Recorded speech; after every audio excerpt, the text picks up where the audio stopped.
औज़ु बिल्लाहि मिनश्शैतानिर्रजीम बिस्मिल्लाहिर्रहमानिर्रहीम।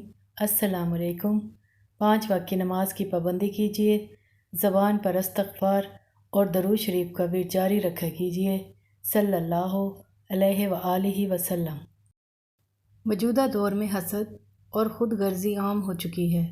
लोग बहुत ज़्यादा ख़ुदगर्ज़ हो गए हैं, एक दूसरे को देख नहीं सकते। अगर किसी को अच्छा पहने देख लें तो जल जाते हैं और हसद करने लगते हैं।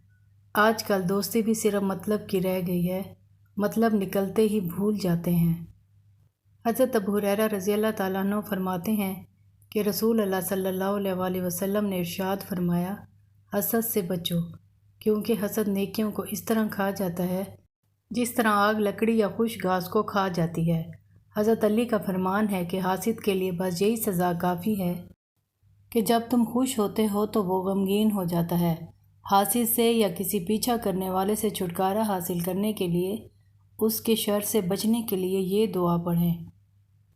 वजीफ़ा: रात को इशा की नमाज के बाद सूरतुन निसा की आयत नंबर 7 तिलावत किया करें, इंशाअल्लाह फ़ायदा होगा। अल्लाह ताला हम सब को हासिदीन और दुश्मनों के शर से महफूज रखे, आमीन। आज के लिए इतना ही। इंशाअल्लाह ताला एक और नई वीडियो के साथ दोबारा हाजिर होंगी।